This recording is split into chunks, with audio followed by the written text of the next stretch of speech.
Welcome back to Nation UP Media. आइए जानते हैं यूपी की कुछ महत्वपूर्ण और बड़ी खबरें। उससे पहले आप हमारी किस जिले से खबरें देख रहे हैं हमें कमेंट में जरूर बताएं। इस वीडियो को लाइक करें, चैनल को जरूर सब्सक्राइब करें। आइए जानते हैं यूपी की कुछ बड़ी और महत्वपूर्ण बड़ी खबरें। स्मार्टफोन और टैबलेट से छात्राओं को मिलेगी योजनाओं की जानकारी, सीएम योगी का निर्देश। देश में 5G टेक्नोलॉजी लॉन्च होते ही यूपी में अपने कदम तेजी से बढ़ा रही है। योगी सरकार ने राज्य में प्रत्येक गांव में 5G स्पीड से इंटरनेट पहुंचाने का संकल्प लिया है। इसके अलावा प्रदेश में छात्र छात्राओं को स्मार्टफोन और टैबलेट बांटने का काम भी तेजी से चल रहा है। इनके जरिए विद्यार्थी अपने पाठ्यक्रमों को डिजिटल तकनीक समझ सकेंगे।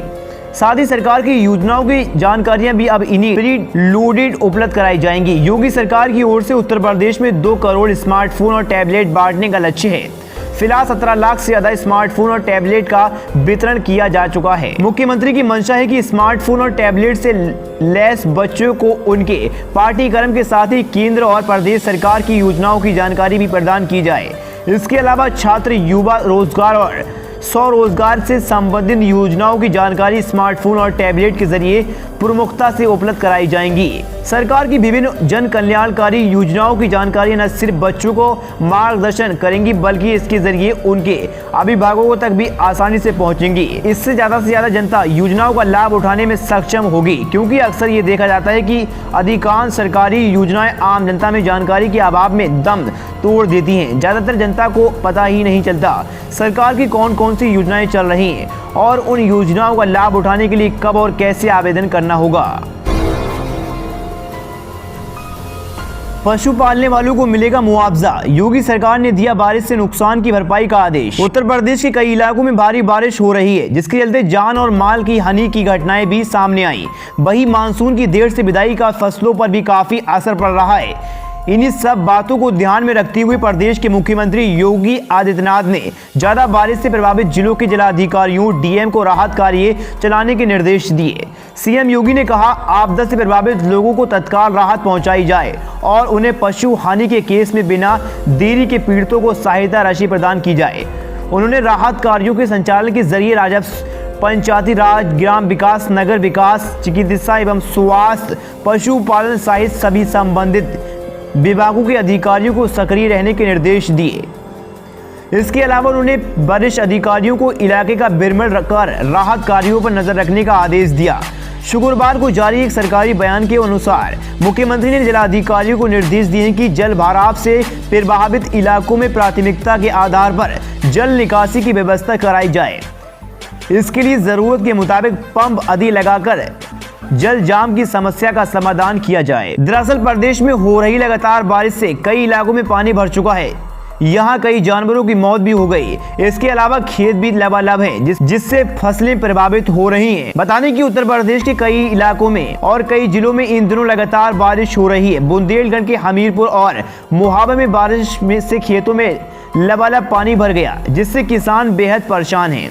दरअसल ये महीना दलहनी और तिलहनी फसलों की बुआई का होता है। इस दौरान गेहूं, चना, मटर, मसूर, सरसों की बुआई होती है, लेकिन खेतों में पानी भरने की वजह से अभी तक बुआई नहीं हुई है। किसानों के मुताबिक अगर रबी की फसलों की बुआई 15 अक्टूबर के बाद शुरू होगी तो इसके पैदावार पर असर बहुत पड़ेगा। सक्रिय हुआ अरब सागर से उठने वाली हवाएं, अभी जमकर होगी बारिश, 40 से 50 मिमी बरसात की संभावना।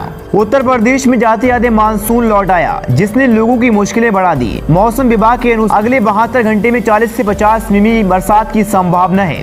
वहीं मौसम विभाग का कहना है कि जिस तरह से मौसम में जल्दी बदलाव हो रहा है, उससे सटीक पूर्व अनुमान लगाना मुश्किल हो गया। सीएम योगी ने किया इंडियन रोड कांग्रेस का शुभारंभ। मुख्यमंत्री योगी आदित्यनाथ ने शनिवार को लखनऊ के इंदिरा गांधी प्रतिष्ठान में इंडियन रोड कांग्रेस के 81वें अधिवेशन का शुभारंभ कर दिया। ये अधिवेशन 8 से 11 अक्टूबर तक चलेगा। अधिवेशन में केंद्रीय सड़क परिवहन राजमार्ग मंत्री नितिन गडकरी और केंद्रीय राज्य मंत्री जनरल बीके सिंह भी मौजूद रहे। कार्यक्रम में यूपी के भी 200 प्रतिनिधि हिस्सा लेंगे। अधिवेशन के बाद प्रतिनिधियों को अयोध्या, वाराणसी, प्रयागराज, मथुरा और वृंदावन आदि स्थानों पर भ्रमण कराकर वहां के सांस्कृतिक पहलुओं से भी अवगत कराया जाएगा। बीजेपी ने विधानसभा उपचुनाव में अमन गिरी को बनाया उम्मीदवार। भाजपा ने लखीमपुर खीरी की गोला सीट से पार्टी के दिवंगत विधायक अरविंद गिरी के बेटे अमन गिरी को मैदान में उतारा है। पिछले दिनों अरविंद गिरी के निधन की वजह से ही ये सीट खाली हुई थी। इस सीट पर पिछले चुनाव में अरविंद गिरी को टक्कर देने वाले विनय तिवारी को समाजवादी पार्टी ने दोबारा मौका दिया था। इस सीट पर मतदान 3 नवंबर को होगा। लगातार बारिश और नेपाल से आए सैलाब से सरयू में उफान। यूपी के तराई क्षेत्र में 48 घंटे लगातार बारिश और नेपाल से आए सैलाब से सरयू उफान पर है। बहराइच की नानपारा तहसील के 30 गांव बाढ़ के पानी से घिर गए। घरों में पानी घुस जाने से लोग छतों पर प्रभावित गांवों तक मदद पहुंचाने के लिए तहसील प्रशासन और 7 नाव लगाई गई हैं। प्रधानों को भोजन के बंदोबस्त करने के निर्देश दिए गए। सीएम योगी आदित्यनाथ के आने से पहले बम से उड़ाने की धमकी, फोन करने वाले का मोबाइल ऑफ। मुख्यमंत्री योगी आदित्यनाथ के आने से पूर्व एक व्यक्ति ने प्रयागराज में इंदिरा भवन में बम से होने की पर्ची सूचना देकर सनसनी फैला दी। बम निरोधक दस्ते के साथ पुलिस इंदिरा भवन पहुंची और जांच की। लखनऊ, कानपुर, वाराणसी, गोरखपुर, आगरा, मेरठ, प्रयागराज, बरेली में पेट्रोल डीजल सस्ता। यूपी में आज तेल के दाम। देश भर में आज यानी 9 अक्टूबर को पेट्रोल डीजल के नए रेट जारी हो गए। कच्चे तेल की अंतर्राष्ट्रीय कीमतों के अनुसार भारत में ईंधन की कीमत तय करती है। यूपी के प्रमुख शहरों गोरखपुर, कानपुर, लखनऊ, मेरठ, वाराणसी में पेट्रोल डीजल के दामों में कमी देखने को मिली। प्रयागराज और बरेली के रेट में तेजी आई, वहीं आगरा के दामों में कोई बदलाव नहीं हुआ। निकाय चुनावों की तैयारियों पर भाजपा आज करेगी मैराथन मंथन, सुबह से शाम तक बैठक। भगवा खेमे ने निकाय चुनावों के लिए वर्चुअल रचना शुरू कर दी है। शनिवार को पार्टी के राज्य मुख्यालय पर इसे लेकर मैराथन बैठकों का सिलसिला चलेगा। इसके लिए शनिवार को सुबह से शाम तक बैठक की जाएगी।